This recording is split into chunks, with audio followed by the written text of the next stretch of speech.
नारी शक्ति वंदन अधिनियम बिल था जिस पर जश्न मनाया जा रहा है, लेकिन वहां भी दुर्भाग्यवश एक जाति का कार्ड, एक अगड़ा पिछड़ा और ओबीसी का कार्ड आ गया है। अब उसके पीछे अपने लॉजिक हैं विपक्ष के और सरकार के अपने तर्क हैं, और उन्हीं पर चर्चा करने के लिए आज हमारे पास एक पैनल है जिससे हम चर्चा करेंगे। हमारे साथ डॉक्टर रोहित सक्सेना है, नेता भारतीय जनता पार्टी के। हमारे साथ डॉक्टर अनु पासवान है, प्रवक्ता कांग्रेस से, और मोहम्मद फरहान है, प्रवक्ता एआईएमआईएम से। आप सभी का बहुत बहुत स्वागत है इस डिबेट में। और सबसे पहला मेरा सवाल, वैसे तो भारतीय जनता पार्टी या कांग्रेस से होना चाहिए क्योंकि एक पक्ष में है एक विपक्ष में है, लेकिन मैं आज मोहम्मद फरहान साहब से अपना पहला सवाल करूंगा, क्योंकि ये इकलौती एक ऐसी पार्टी थी जिसने लोकसभा में इस बिल के खिलाफ वोट दिया। इनका पॉइंट ऑफ व्यू जानना भी बेहद जरूरी है, क्योंकि जो इनके प्रमुख हैं ओवैसी साहब, उन्होंने एक सॉलिड बात कही थी इस बिल का विरोध करते हुए, वजह भी बताई थी।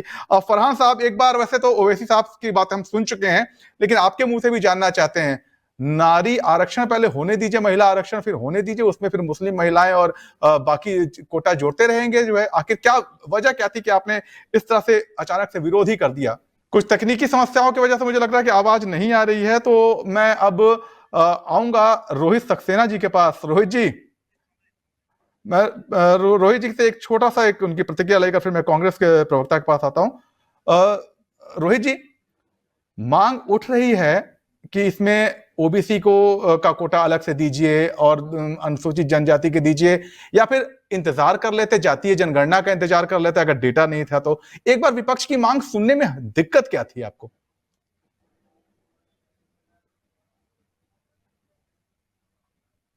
रोहित, आपको आवाज मिल रही है?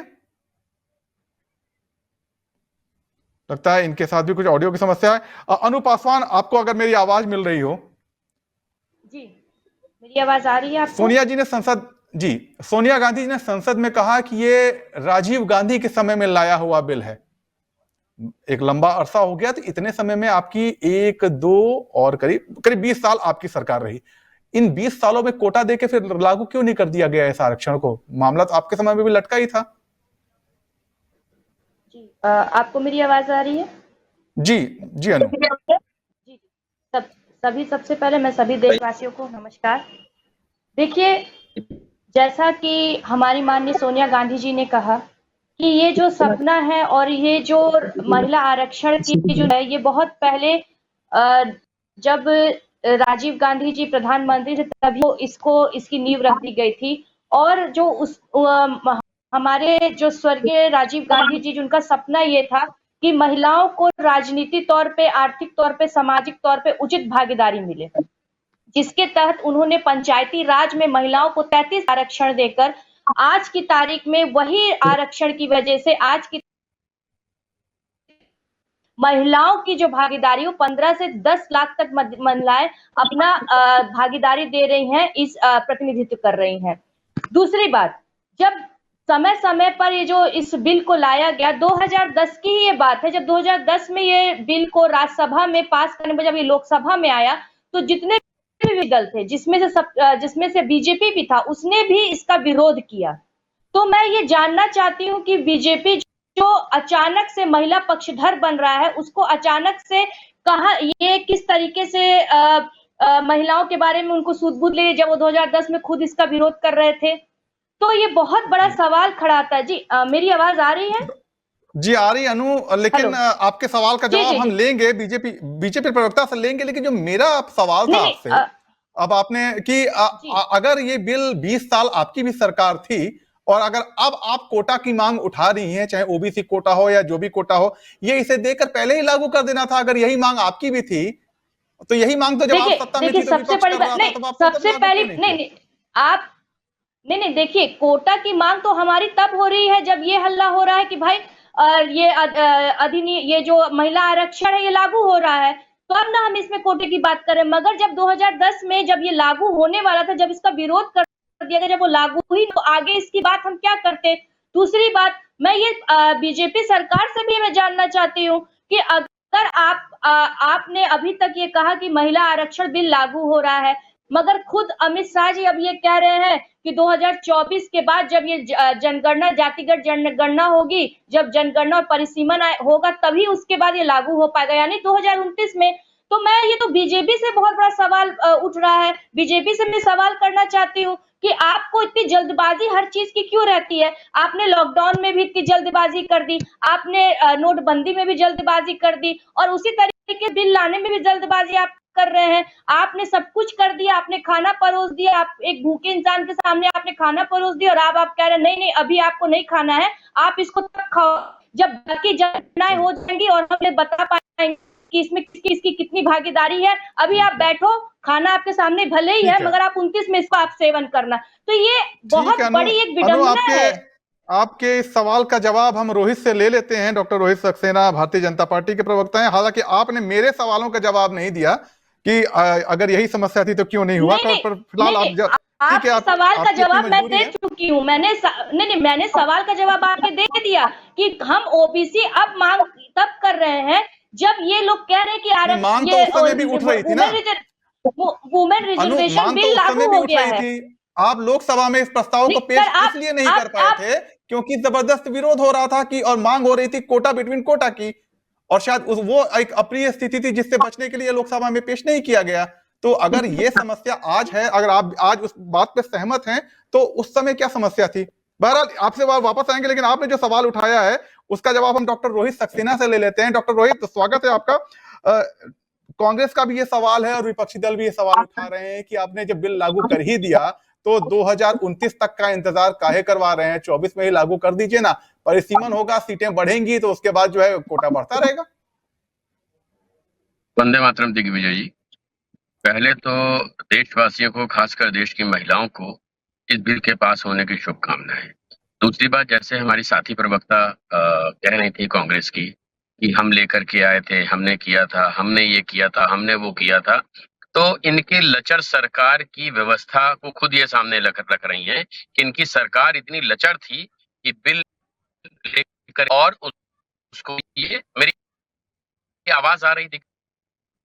आपकी आवाज में कोई समस्या है, लेकिन बोलिए शायद जी। हाँ रोहित, तो दी अपनी सरकार की लचरता सामने रख दी कि बिल तो लेकर के आए, लेकिन बिल को दबाव में ये पास नहीं करा पाए। अब आते हैं आरक्षण की बात कौन कर रहा है? जिनके पास इतने सांसद टोटल नहीं है जितने हमारे यहाँ ओबीसी सांसद हैं, इनके पास उतने टोटल सांसद नहीं है। तो देखिए, मैं आपको बताऊं, इन लोगों का सिर्फ एक ही काम कि सरकार यदि कोई कार्य करे तो उसका विरोध करना है, और खड़े भी होना है, तो सिर्फ दिखावे के लिए खड़े उसका जो है कहीं ना कहीं टीका टिप्पणी करना है। अच्छा, मुझे एक बात बताइए, जिस समय देश में कंप्यूटर, मोबाइल, तो क्या आपको लगता है हर हाथ में मोबाइल की उपलब्धता थी? लैपटॉप का ये स्वरूप होगा, हम लोग देख पाते कि कोई चीज आती है, उस पर R&D होती है, उसके बाद उसमें क्या कमियां हैं, क्या और अच्छे से बेहतर किया जा सकता है। मुझे लगता है कि शायद इन सब पर विचार करे बगैर जो भी टिकट टिप्पणी करी जा रही है वो अच्छी बात है नहीं। आज एक कोई अच्छा कार्य किया है सरकार ने, किसी के दबाव के विपरीत। देखिए, आप तो कह रहे थे हम राज्यसभा से पास नहीं होने देंगे, आप तो कह रहे थे हम लोकसभा से पास नहीं होने देंगे, वहां से भी पास हुआ ना, आप वहां भी कुछ नहीं कर पाए। तो ये केवल बेईमानी है कि हर चीज का विरोध किसी भी वजह से करना हो, भले उसका कोई कारण स्पष्ट ना हो, भले उसके कोई रीजंस आपके पास ना हो, लेकिन विरोध करना है। अरे आपको तो ये होना चाहिए, हम लेके आए बिल और हमने पास करा लिया, और आप तो कह रहे हैं कि 27 साल आपने लटकाए रखा।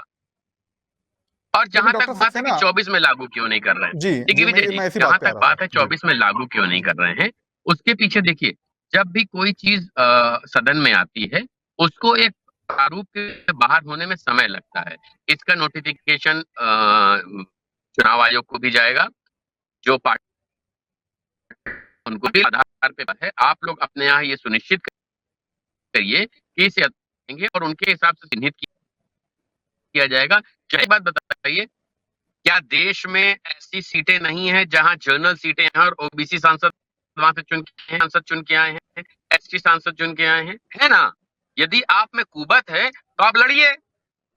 आप में कुवत नहीं है लड़ने की, जनता आपको स्वीकार नहीं कर रही है। जनता को आप केवल ये छलावा दे रहे हैं पहले दिन से, हम लेकर के आए थे, हम लागू नहीं कर पाए, हम ले करके, हमने ये कहा घोषणा पत्र में, हम ले करके हमने लागू कराया, किसी दबाव अभाव प्रभाव में नहीं आए हम। तो ये सोचना चाहिए आपको। बीजेपी सरकार की मंशा बिल्कुल साफ प्रवक्ता थी। क्या ओबीसी, एससी, एसटी और अल्पसंख्यक की योग्यता पे उंगली उठा रहे हैं?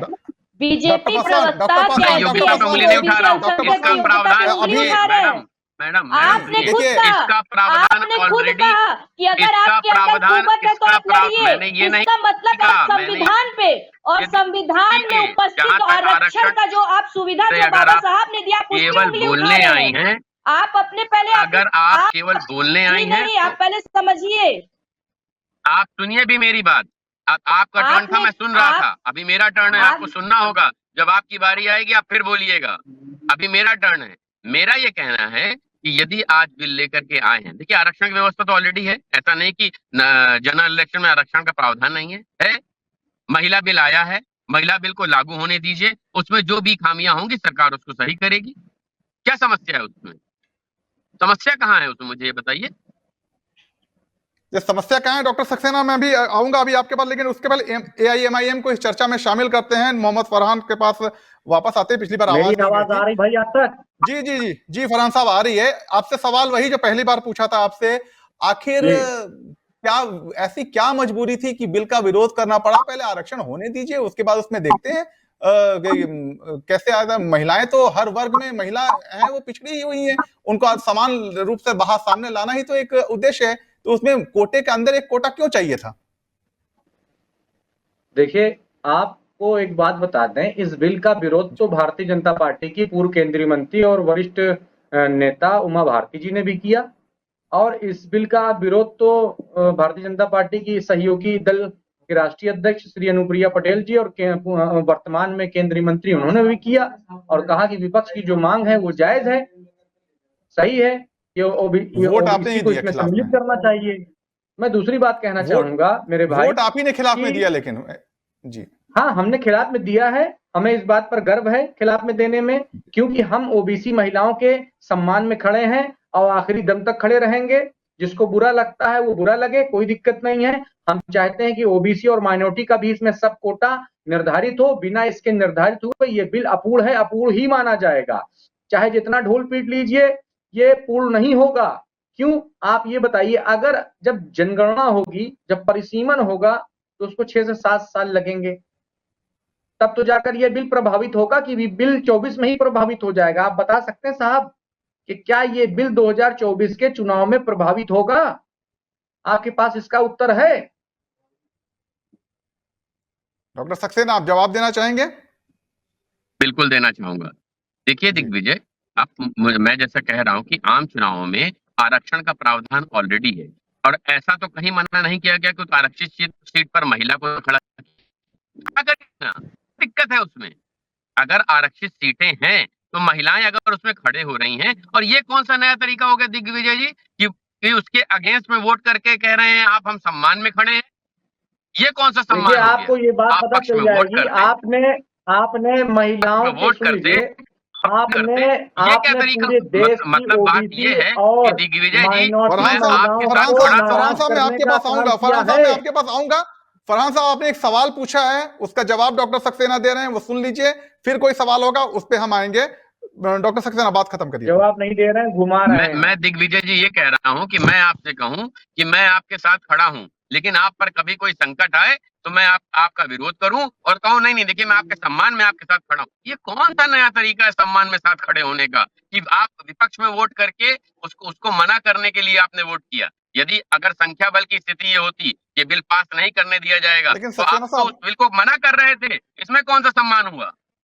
लेकिन डॉक्टर रोहित, एक बात तो ये भी है ना कि अगर कांग्रेस ने तो चलिए अब वोट किया है ना आपको, लेकिन बात नहीं सुननी है ऐसी भी क्या? कांग्रेस ने वोट किया, मैं वही कह रहा हूं। आप सत्ता में है, अच्छी बात है, लेकिन विपक्ष कोई 2008 में दिग्विजय जी 102वां संशोधन जब हुआ था संविधान का, जब 2008 में ये प्रावधान लेकर के आया तो भारतीय जनता पार्टी समर्थन में खड़ी थी ना। आप अपने ही लोगों से पास नहीं करा पाए बिल।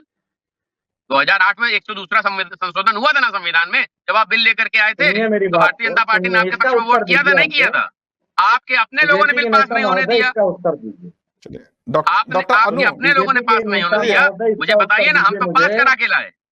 भाई कांग्रेस जी ने तो कहा अरे था सुनिए, इस जी बिल ठीक है को हम लोकसभा में पास नहीं होने देंगे। रोहित सुनिए, रोहित इसको समस्या क्या है हम दिग्विजय जी?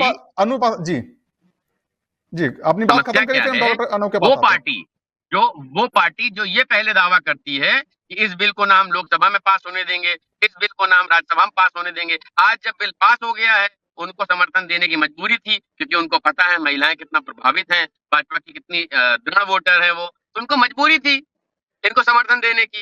आप विरोध करके बिल पास ना होने देते, आपकी हिम्मत एक होती चीज तो। सुनिए, मेरी बात भाई सुन चलिए लिया, आपको बहुत आप देर संख्या तक वाली आपको नहीं मौका है मिला और बोलने आप का।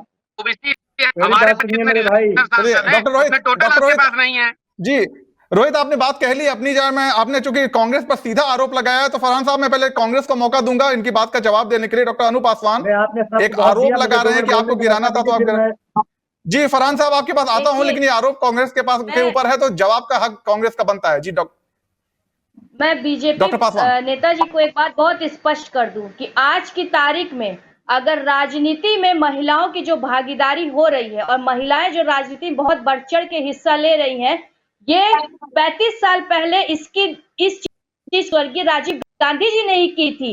जब राजीव गांधी जी प्रधानमंत्री थे तो पंचायती राज में महिलाओं को आरक्षण देके उनको राजनीति में अपना भागीदारी सुनिश्चित करने मैडम का आप बिल अधिकार पास नहीं करा पाई राजीव ना गांधी लोकसभा जी में। ने दिया था। पंचायती राज कि आप जो में कह आप रहे कड़ी से असमर्थित कड़ी थी ना, चलती है, आप आपके पहले अपने मेरी बात सहयोगी सुन दलों ने लीजिए, आपका आप विरोध किया बात था सुन ना। लीजिए, आप पहले बात सुन लीजिए। जी, आपने जो महिलाओं के आपने जो कहा कि इसकी मंशा नहीं सही अरे रहती है, मैं आपको भी उससे फायदा आपकी मिलेगा बात ना। कर रही हूँ। आज की स्थिति है आपकी अनुजी, बात सक्सेना जी अनुजी पहले आज बात सुन लीजिए, डॉक्टर पहले सक्सेना एक बात मिनट का सुन जवाब लीजिए, देने दीजिए। बात एक बार सुन जवाब लीजिए सुन लेते हैं पहले। फिर आपके पास आएंगे। जी डॉक्टर पहले पासवान बात बोलिए। सुन लीजिए, आज की तारीख में आप जो कह रहे हैं कि हर चीज एक प्रक्रिया के माध्यम से चलती है, उसी तरीके से पंचायती राज इस आरक्षण का एक शुरुआत था। वो तो आज की तारीख में 10 लाख से 15 लाख महिलाएं प्रतिनिधित्व कर रही हैं। इसमें आपको कांग्रेस की मंशा दिखाई दे रही है कि आज में हर महिला जो राजनीति में खड़ी है वो कहीं ना कहीं पंचायती राज की देन है। दूसरी बात, आप जो बार बार कह रहे हैं कि आरक्षण की आवश्यकता क्यों है, इसका मतलब ये कि आप संविधान के ऊपर उंगली उठा रहे हैं, क्योंकि संविधान में यह अधिकार दिया कोटे में का हुकूमत है, लड़ लो। इसका मतलब आप एससी मेरी एसटी बात ओबीसी, को आप अल्पसंख्यक की कुबत, आप योग्यता पे सवाल उठा जब दिए। दिग्विजय जी मेरी आप बारी है एक तो बात बता समझ दीजिएगा। लीजिए, आप पहले एक बात समझ लीजिए कि बहुत समय से कुछ जो वर्ग हैं वो आर्थिक रूप से, सामाजिक रूप से और राजनीतिक रूप से पिछड़े हुए हैं, और इसी वजह से संविधान में आरक्षण देने का जो प्रावधान लाया गया था, और बीजेपी संविधान से ऊपर उठ के, अपने आप को संविधान से ऊपर उठ के फैसला ले रही है और बार बार यही कह रही जिसके डॉक्टर अनु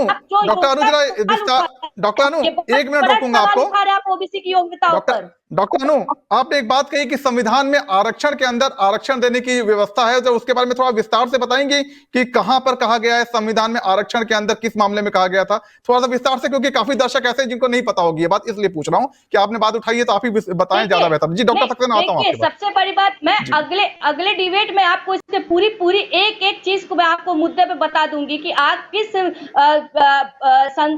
अनुच्छेद का विस्तार पूर्वक दिया गया, फिर भी अगर आप मुझसे पूछ रहे हैं कोटा के अंदर आता हूं डॉक्टर सक्सेना, आता हूं आपके पास, क्योंकि इन्होंने भी एक सवाल पूछा है आपसे और फरहान साहब भी एक सवाल पूछना चाह रहे हैं। दोनों सवाल लेके एक साथ उसका जवाब लेने के लिए आपके पास आता हूं। पर डॉक्टर पासवान एक छोटा सा बात, आपने बोला कि कोटा के अंदर कोटा की व्यवस्था संविधान में है, तो वो जानना चाह रहा था मैं। नहीं, मैं कह तो रही हूँ, अगले आप मुझे बैठाइएगा, मैं अगले पूरे विस्तार पूरी जनता को इस पूरे संविधान के बारे में काम करता हूँ कि आरक्षण का किसमें भागीदारी से कहा गया है। मैं मोहम्मद फरहान के पास आता हूं, तब तक आप गूगल करके देख लीजिए, चेक कर लीजिए, पूरा समय है आपके पास, जो आपने बात उठाया उसको विस्तार से बता दीजिएगा। तब तक मैं फरहान साहब का सवाल लेके दोनों के जवाब रोहित सक्सेना से एक साथ पूछता हूं। फरहान साहब आप कुछ सवाल पूछ रहे थे रोहित से। मेरा सवाल रोहित जी से नहीं है, मेरा सवाल भारतीय जनता पार्टी के उन तमाम वरिष्ठ नेताओं से है, आपके चैनल के माध्यम से। मैं ये पूछना चाहता हूं कि जब 96 में देवी गौड़ा जी की सरकार थी और ये बिल लाई थी, तब तो सड़क से लेके सदन तक भारतीय जनता पार्टी ने इसका विरोध किया था और इसमें ये कहा था कि इसमें ओबीसी महिलाओं को सम्मिलित किया जाए। उस टाइम भी कांग्रेस समर्थन कर रही थी, देवी गौड़ा जी की सरकार थी, तो इस बिल में उस टाइम भी ओबीसी को सम्मिलित नहीं किया गया था, जो आज रोना रो रही है कांग्रेस। अगर कांग्रेस उस टाइम अगर सम्मिलित करवा लेती तो ये लड़ाई हम लोग को लड़ने की आवश्यकता नहीं थी।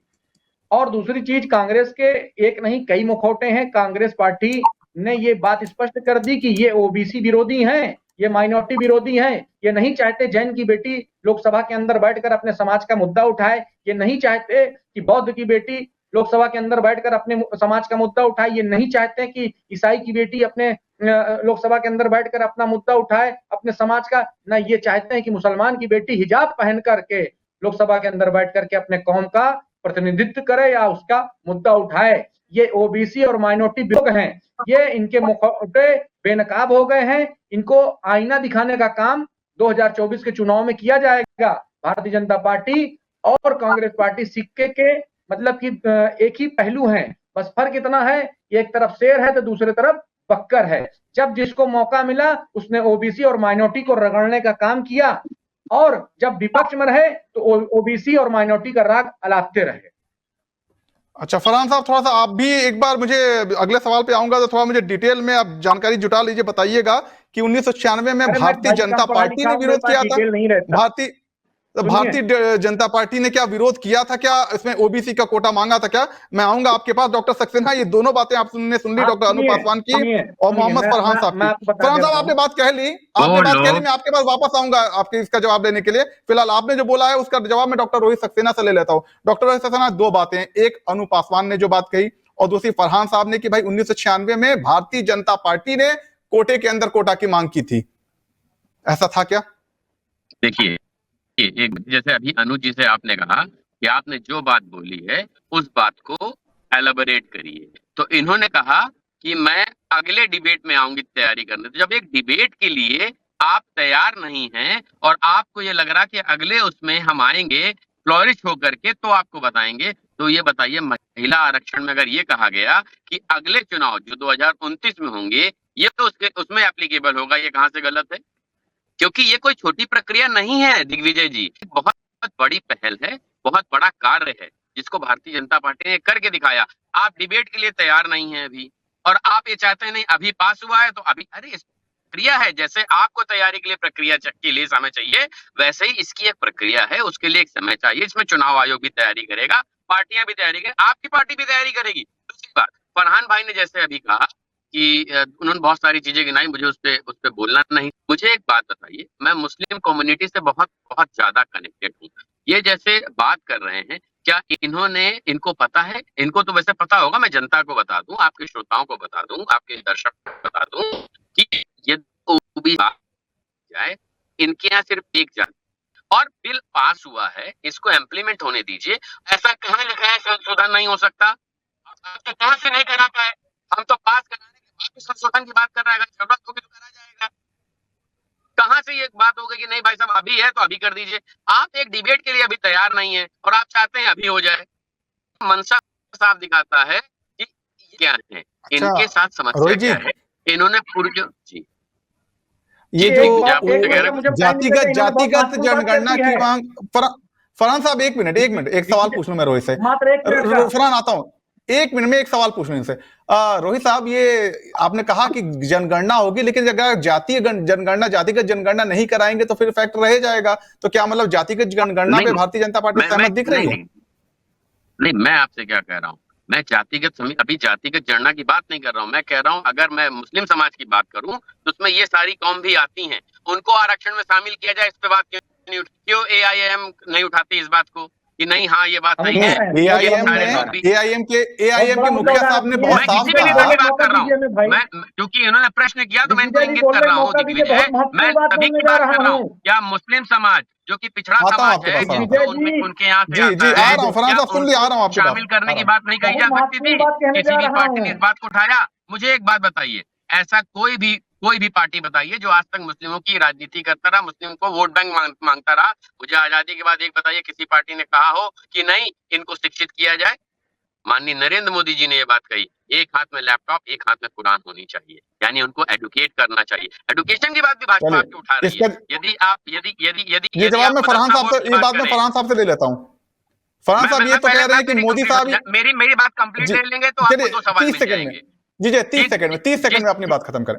मैं 10 सेकंड में खत्म कर दूंगा। आदित्यनाथ जी को ये लोग मुस्लिमों का विरोधी बताते हैं। उन्होंने सदन में ये बात कही कि उत्तर प्रदेश में मदरसा बोर्ड की स्थापना होगी। इसका मतलब क्या है कि यदि मदरसा बोर्ड बनेगा तो जिस तरह पी बोर्ड है, सीबीएसई बोर्ड है, आईसीएसई बोर्ड है, वैसे वो बच्चे पढ़ेंगे, उनकी डिग्री की मान्यता होगी, उनको सरकारी नौकरियों की प्राथमिकता मिलेगी। ये बात आपने कही लोगों से कि भाई योगी आदित्यनाथ जी इस तरह की बात उठा रहे हैं, आप तो सीधे कह देते नहीं वो विरोध कर रहे हैं। उनके शिक्षा की बात भी तो हम कर रहे हैं, वो आपने करी कभी? केवल राजनीति करनी किसी भी मुद्दे पर, यही पॉइंट होना चाहिए। अब आ जाते हैं, ठीक है, अब मोहम्मद फरहान के पास आते हैं। फरहान साहब, सुन लिया आपने क्या कहा? इन्होंने ये तो कह रहे हैं कि यही हिमायती हैं और आप जो है वोट बैंक की राजनीति कर रहे हैं। दिग्विजय जी, मैंने इनको बहुत ध्यान से सुना है, मेरी बात सुनिएगा, बहुत महत्वपूर्ण बात बोलने जा रहा हूं। डॉक्टर साहब, मुझे नहीं पता कि ये कौन से डॉक्टर हैं, मतलब पीएचडी वाले डॉक्टर हैं कि होम्योपैथी पीएचडी वाले ही हैं, एलोपैथी वाले? अच्छा, पीएचडी वाले हैं तो जी। अच्छा, तो सर मैं आपके ज्ञान का वर्धन करना चाहता हूं। मदरसा बोर्ड ऑलरेडी उत्तर प्रदेश में स्थापित है, स्थापना करने की जरूरत नहीं है, ठीक है। उस बोर्ड को हो सकता है कि मदरसा बोर्ड से मदरसों को रजिस्ट्रेशन करने की पहल कितने 15,554 मदरसे चल रहे थे, जो कि मदरसे बोर्ड से कोई एफिलिएटेड नहीं है। अभी आपको मदरसा बोर्ड से कितने मदरसे रजिस्टर्ड, मुझे ये बताइए। मेरे भाई, आपको पता है कितने मदरसे एडेड हैं? ये हमसे पूछिए। 394 मदरसे एडेड हैं जिनको गवर्नमेंट तनख्वाह देती है। 556 करोड़ रुपए का उनके पास क्या नाम, अभी उनकी तनख्वाह का बजट अलाउ नहीं हो रहा है, और आप कह रहे हैं मदरसा बोर्ड मदरसा बोर्ड। मदरसा बोर्ड हाथ से बना हुआ है क्या? ये कह देते अगर आपकी मदरसा बोर्ड को नवीनीकरण होगा, उसमें सीबीएसई पैटर्न जोड़ा जाएगा, आईसीएसई पैटर्न जोड़ा जाएगा, तो ये बात तो समझ में आती। आप ये बैठकर बता रहे हैं, चैनल को बेवकूफ बनाने का काम कर रहे हैं। झूठ कितना बोलेंगे, कब तक बोलेंगे? अरे जनता पढ़ी लिखी है मेरे भाई, जनता थोड़ी नहीं है। सुनिए मेरी बात सुन लीजिए। मदरसा बोर्ड की स्थापना करने जा रही है, स्थापना करने का क्या अर्थ है? इसमें से 15,000 बंद गए। अरे सुनिए भी तो, केवल बोलिएगा। रोहित एक बात सुन लीजिए, एक बात सुन लीजिए, आपके पास आपको जवाब देने का मौका मिलेगा, एक बात सुन लेते हैं। हाँ फरहान बोलिए। धैर्य से मैंने आपको सुना था, आप धैर्य से सुनिए। अब देखिए, मैं दूसरी बात कहना चाहूँ। एक बात तो मैंने क्लियर कर दिया, जो गुमराह करना चाह रहे थे। खैर, देश का बच्चा जानता है, मदरसा बोर्ड की स्थापना आज से नहीं, बहुत पहले से हुई है। 366 ऐसे मदरसे हैं जो गवर्नमेंट द्वारा एडेड हैं इसी मदरसा बोर्ड से। डॉक्टर पासवान, आप कुछ कहना चाहती हैं? जी देखिए, मैं सबसे पहले मुद्दे पे आना चाहूंगी, और जो ये मुद्दा भी उठा है, मैं उस पर कोई भी टिप्पणी नहीं करना चाहती।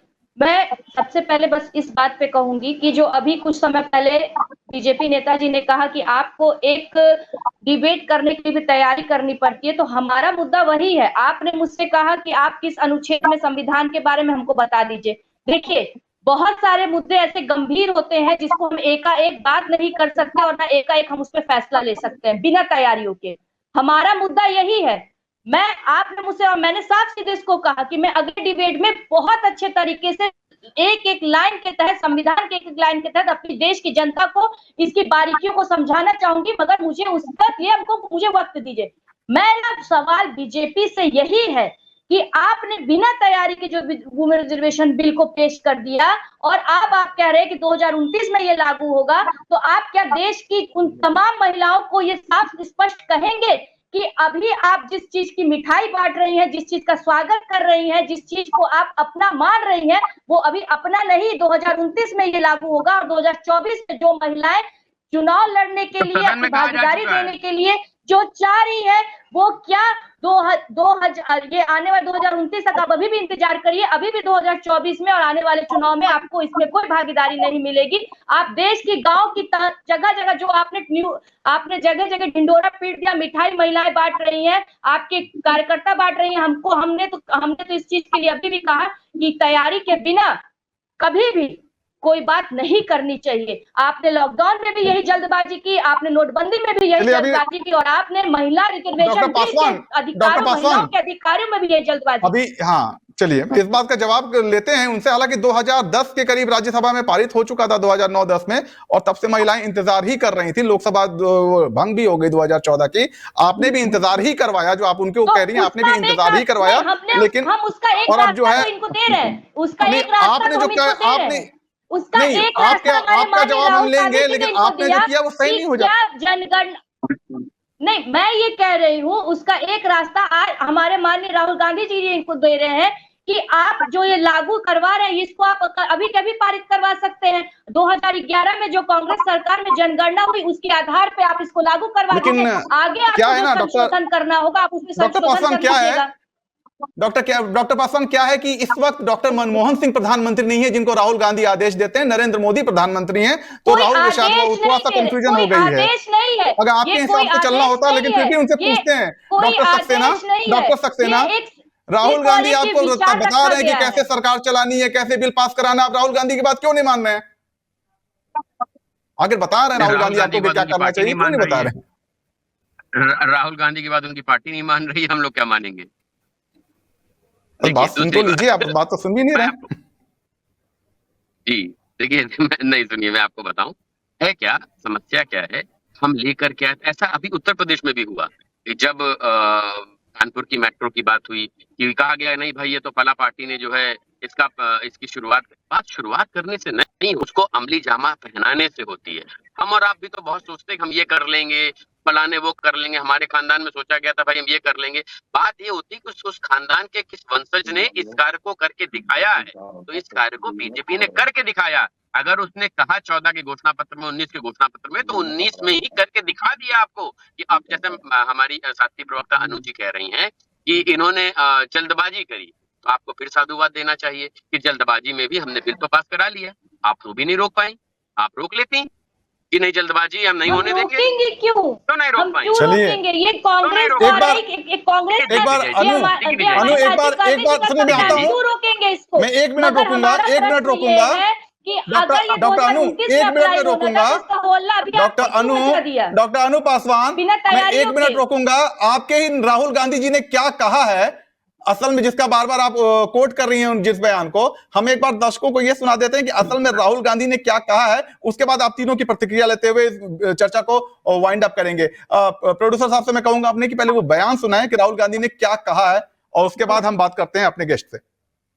कंप्लीट नहीं हुआ। राहुल जी, आप बहुत महत्वपूर्ण सवाल उठा रहे हैं, एक तो देरी का, दूसरा ओबीसी के कोटे की मांग कर रहे हैं। सवाल यह है कि 2010 में जब यूपीए के समय में बिल आया था, तब अगर यही कोटा जो आज कांग्रेस मांग कर रही है अगर दे दिया होता तो ये कानून शायद 10 साल पहले बन जाता।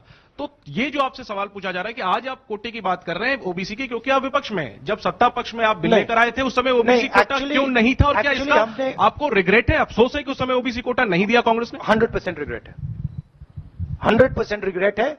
वो उस टाइम कर देना था और इसको हम करके ही छोड़ेंगे। उसके बाद हमने और कदम लिए हैं। कास्ट सेंसस से जो डेटा निकलेगा वो हिंदुस्तान की जनता को और पावर ट्रांसफर करने का तरीका है।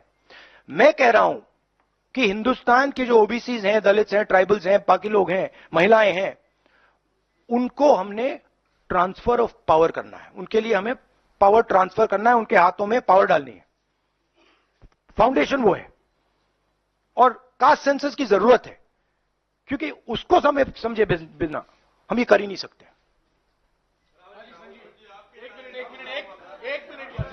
हाँ, एक मिनट प्लीज, अरे रमन जी रुक जाओ। हाँ, 1 सेकंड। हाँ, देखो, हमारे समय जितने भी थे सही रिप्रेजेंटेशन होना चाहिए। हमारे समय कम था, वो भी खराब है। इनके समय कम था, कम है, ये भी खराब है। हम चेंज चाहते हैं, ठीक है। मेरा कहना है कि जब मैंने ये आंकड़ा देखा मैं हिल गया। मैं बिलीव नहीं कर सकता था कि 90 सेक्रेटरीज में से 3 ओबीसी के हैं। मैं शॉक हो गया, मैं हैरान हो गया, ये क्या हो रहा है। और इसको बदलना है।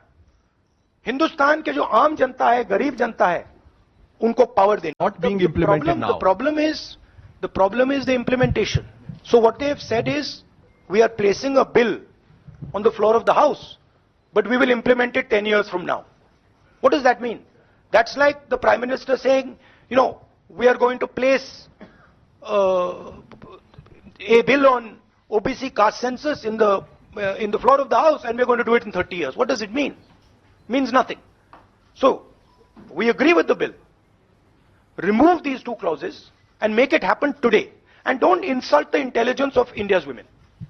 Because India's women understand what you're doing.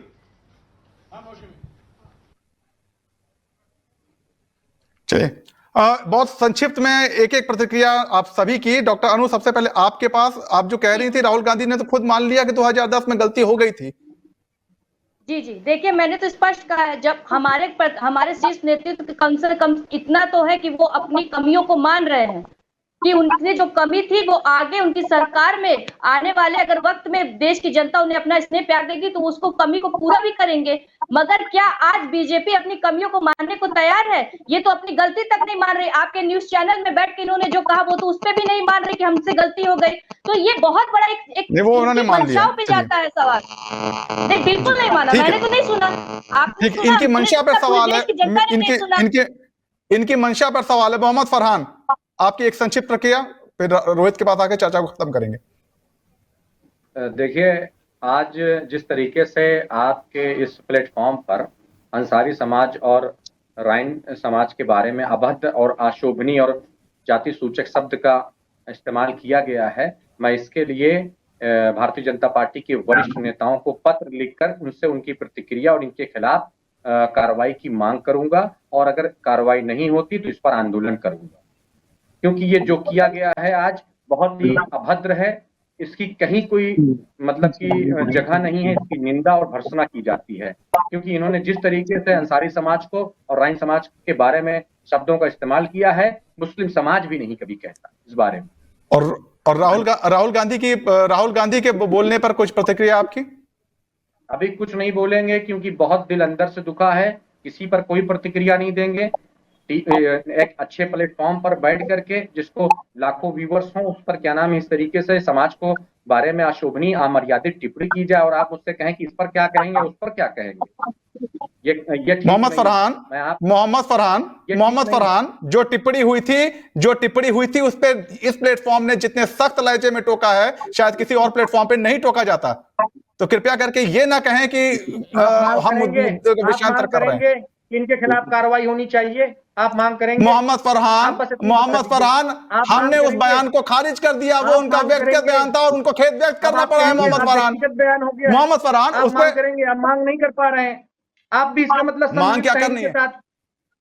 इतने स्पष्ट शब्दों में मोहम्मद फरहान, बिल्कुल आप अपने शब्द मेरे मुंह में मत डालिए। मैंने बहुत क्लियर शब्दों में हमने कहा है कि इंडियन एक्सप्रेस परिवार और जनसत्ता परिवार ऐसे किसी भी बयान की निंदा करता है और हम इसको मानते नहीं है। ये इनके व्यक्तिगत विचार है और हम इसको रिकॉर्ड से हटा रहे हैं। बहुत स्पष्ट तौर पे कहा जा चुका है। डॉक्टर सक्सेना, आपने राहुल गांधी को सुना, उस पर क्या प्रतिक्रिया देंगे? देखिए, और साथ में अनु पासवान ने भी जो कहा है बात को कि आप अपनी गलती मानने को तैयार ही नहीं होते हैं, जबकि राहुल गांधी जैसा उनके पार्टी का सबसे बड़ा नेता भी अपनी गलती को खुलकर मान रहा है कि हाँ साहब ठीक है, हमसे 2010 में गलती हो गई। नहीं, देखिए एक बात समझिए, आज वो सत्ता में है नहीं और मुझे लगता भी बहुत समय तक सत्ता में रहेंगे भी नहीं, तो उनके गलती कहने ना कहने से कोई मतलब इसलिए भी नहीं बनता है क्योंकि जिस समय ये काम होना चाहिए था उस समय आपने नहीं किया और हमने वो काम करके दिखाया। ठीक, पहली बात, जिसके लिए बहुत देर से आप कह रहे हैं कि इन्होंने अमर्यादित टिप्पणी कर दी, ये कर दी, वो कर दी, इन्होंने जो भी चीजें बताई मैंने उसको बहुत एलाबोरेट करके बताया था और आपने कहा कि भाई अगर ऐसी कोई चीज है तो मैंने कहा अगर है तो मतलब मैंने उसके लिए खेद भी व्यक्त किया। ठीक, दूसरी बात, उसके लिए बिल्कुल स्वतंत्र, इनको जो करना हो वो करें, इनको कोई रोकने वाला नहीं। मैंने सिर्फ उस पे एक एलाबोरेशन लगाया था। जैसे मान लीजिए मैं किसी चीज को कह रहा हूँ और उसके बारे में नहीं पता तो मैंने ये कहा ये इस समाज से आते हैं, मैंने ये नहीं कहा ये हैं या ऐसा कहा जाना चाहिए, मैंने कहा ये भी ओबीसी समाज से आते हैं। लेकिन आपने जो बोला उससे अगर किसी को दुख हुआ तो उसके लिए आपने बयान में माफी आप मांगते हैं, आपको दुख है। मैंने अगर एलेबरेट किया, उस एलेबरेट करने से कुछ हुआ तो मैंने सीधे कह दिया कि खेद है। लेकिन दूसरी बात समझिए कि केवल विरोध के लिए विरोध करना, मुझे लगता है ये केवल राजनीतिक विषय है, इसका जनता से कोई सरोकार नहीं। यदि आप चलिए, वक्त की कमी है, चलिए वक्त की कमी में आप सभी को बीच में रोकूंगा। वक्त की बहुत बहुत आप सभी का बहुत बहुत शुक्रिया यहाँ इस चर्चा में शामिल होने के लिए। तो बहरहाल महिला आरक्षण का जो मुद्दा उठा था वो अब ओबीसी कार्ड पे आ चुका है और हर दल अब ओबीसी में कितना, ओबीसी के लिए वो कितना फिक्रमंद है उस पर ज्यादा खेलने के लिए फ्रंट फुट पे आ चुके हैं। बीजेपी ने खुद प्रधानमंत्री नरेंद्र मोदी को ओबीसी समाज का बता दिया है, तो राहुल गांधी को आईएएस अधिकारियों की चिंता है कि वहां ओबीसी का प्रतिनिधित्व क्यों नहीं है। अभी आने वाले दिनों में ये लड़ाई और बढ़ेगी क्योंकि चुनाव का शंखनाद होने वाला है और हर पल की खबर के साथ आपके साथ रहेगा जनसत्ता। बस बने रहिए जनसत्ता के साथ। नमस्कार।